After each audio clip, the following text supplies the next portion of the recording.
নমস্কার, কেমন আছেন আপনারা সবাই? আশা করছি আপনারা সকলে খুব ভালো আছেন এবং সুস্থ আছেন। একটু আড্ডার আরও একটি নতুন ব্লগে আপনাদের জানাই অনেক অনেক স্বাগত। আচ্ছা বলুন তো, সকাল সকাল যদি এরকম কড়া একটা দুধ চা পাওয়া যায়, দিনটা কি ভালো কাটবে না কাটবে না? আমার বাবু ভীষণ ভালো কাটে। মায়ের সাথে গল্প করতে করতে ঘুরে ঘুরে খেয়ে নিলাম চা, আর এরপর যাব ছাদে। যা জামা কাপড় আছে, সকালের বাসি জামা কাপড়গুলো তো সব ধোয়া কাচা হয়ে গেছে, সেগুলো নিয়ে যাব ছাদে। ছাদে এই আলসেতে জামাগুলো রাখতে গিয়ে একটা জামা তো নিচেই পড়ে গেল। বাপি আবার পরে সেটাকে ছাদে ছুঁড়ে দিল। জানেন তো, গতকাল ছিল শুক্রবার, প্রচুর বৃষ্টি হয়েছে, অনেক জায়গায় তো লাল সতর্কতাও জারি হয়েছে, আর আমাদের এদিকেও প্রচুর বৃষ্টি হয়েছে। স্কুল গেছি ভিজে ভিজে আর এসেছিও ভিজে ভিজে, আর এই বৃষ্টির মধ্যে আমার বাপি যা করেছে তা তো আর বলারই কথা নয়। আস্তে আস্তে সবটাই বুঝতে পারবেন। তো কালকে আর যাইনি ওখানে, আজকে এখানে বাবার বাড়িই রয়ে গেছি। আজকে বিকেলে আবার চলে যাব। কাছে বাবার বাড়ি হওয়ার এই তো এক মহা সুযোগ।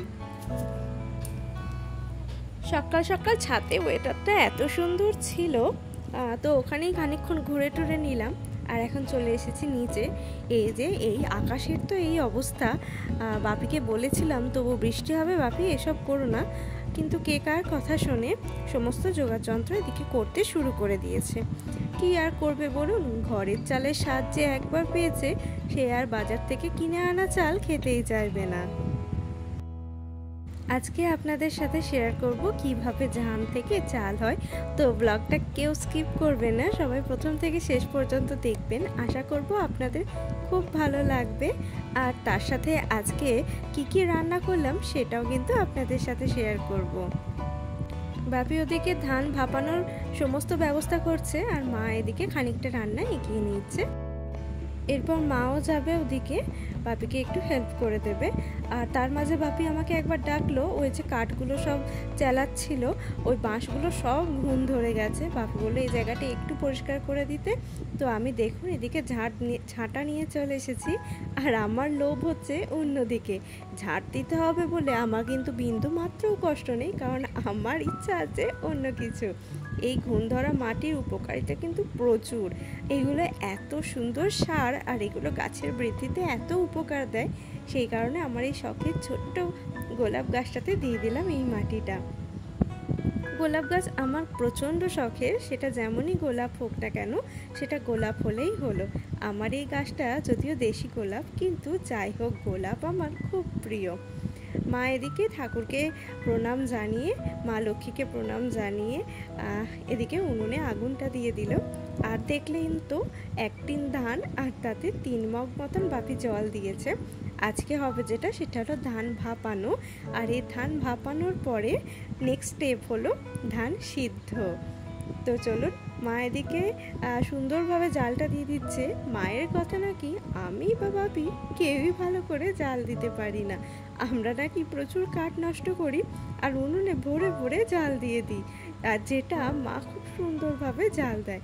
সেই কারণে মাই এদিকে প্রথম দিকটা জাল দিয়ে দেবে, তারপরে তো মাকেও যেতে হবে স্কুল, আর তারপর বাপি কি করলো না করলো মা আর নাকি দেখতে আসবে না। ধান হলো আমাদের কাছে মা লক্ষ্মী, আর সেই মা লক্ষ্মীর কৃপায় আমাদের ঘরে যেন সবসময় গোলা ভরা ধান থাকে। আমরা যারা গ্রামে বাস করি আর যাদের প্রধান জীবিকা হলো কৃষিকাজ, তারা কিন্তু সবসময় ভগবানের কাছে এই প্রার্থনাই করি। এদিকে আকাশের অবস্থা দেখুন, ছেঁড়া ছেঁড়া মেঘগুলো যেন সারাই আকাশ ঘিরে ধরেছে। এই মেঘটা যখনই জমাট বেঁধে যাবে তখনই মনে হচ্ছে বৃষ্টি হবে, তবে বৃষ্টি তো একবার হবে বলেই মনে হচ্ছে। আর এদিকে দেখুন উনুনটা তো ভেজা ছিল, সেই কারণে খুব একটা ভালো জ্বলছিল না। মা আবার ওই ফুঁ দিয়ে, মানে ওই দেখুন পাশে একটি পাইপ আছে, সেই পাইপটা দিয়ে ফুঁ দিয়ে মা আবার উনুনটা ধরানোর চেষ্টা করছে। এই পাইপটা ছিল কোনো কারণে বাপি নিয়ে এসেছিলো যখন আমাদের বাড়িতে জলের পাইপলাইন হচ্ছিল সেই সময়। তো এটাকে মা যত্ন করে রেখে দিয়েছে এই ফুঁকনল করার জন্য।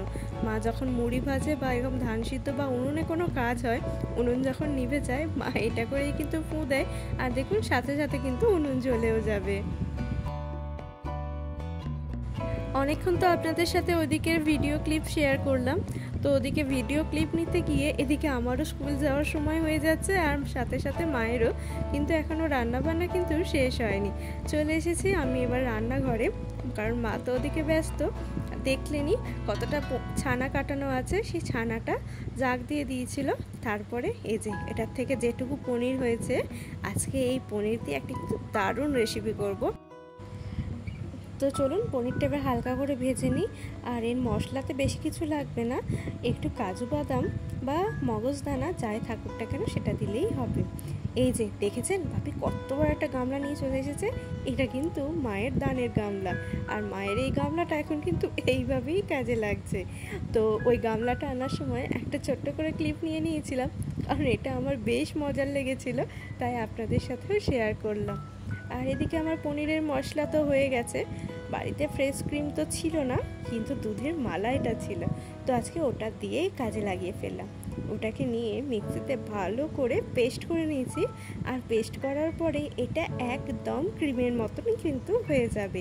সেটা দিয়ে দিয়েছি এই পনিরে, আর তার সাথে একটু দিয়ে দিয়েছি কাসৌরি মেথি। তো এই যে আমার মেথি পনির একদম রেডি। এটাতে সুন্দর করার জন্য আরও এটাতে দিয়ে দিলাম একটু বাড়ির তৈরি একদম খাঁটি গাওয়া ঘি। আজকে যেহেতু শনিবার নিরামিষ, তাই কিন্তু এতে কোনো রকমভাবেই আমি পেঁয়াজ রসুন ইউজ করিনি। তবে চাইলে আপনারা এই তরকারিটাতে পেঁয়াজটা কিছুটা সেদ্ধ করে নিয়ে মিক্সিতে পেস্ট করে নিয়ে তারপর কিন্তু দিতে পারেন, অসম্ভব খেতে সুন্দর হয়। তবে সত্যি বলছি, নিরামিষভাবে করাতেও খেতে যে খারাপ লেগেছিল তা কিন্তু একদমই নয়। প্রত্যেকটা রান্নায় এত সুন্দর হয়েছিল যে কি বলবো। এদিকে বাপির একদিন ধান ভাপানো হয়ে গেছে। আর এই যে ওই যে গামলাটা নিয়ে এসেছিলো, ওই গামলাতে দেখুন ভাপানো ধানটা দিয়ে দিয়েছে। দেখেছেন কেমন ভাপ উঠছে, মানে ধানটা একদম সুন্দরভাবে ভাপানো হয়ে গেছে। এই ধান ভাপানোর ওপরেই কিন্তু নির্ভর করে চালটা কেমন হবে। ভাপানো যত সুন্দর হবে, চালও কিন্তু হবে তত সুন্দর। এটা 2 নম্বর টিন চাপানো হয়েছে, আর তারপরেই এসে গেছিল ঝেঁপে বৃষ্টি। ওই যে টিনটা দেখছেন উনুনের উপর চাপা দেওয়া আছে, সেটা মাথায় নিয়েই কিন্তু এই বাকিটুকু ধান সিদ্ধ হয়ে গেছে। আর এটা এখন জলে ভিজতে দেওয়া আছে। তো কেমন লাগলো আমার এই নতুন ব্লগটি? ভালো লাগলে অবশ্যই একটা লাইক করে শেয়ার করে দেবেন। তো আজকের মতন টাটা, সবাই ভালো থাকবেন, সুস্থ থাকবেন। দেখা হবে আবার একটি নতুন ব্লগে। টাটা।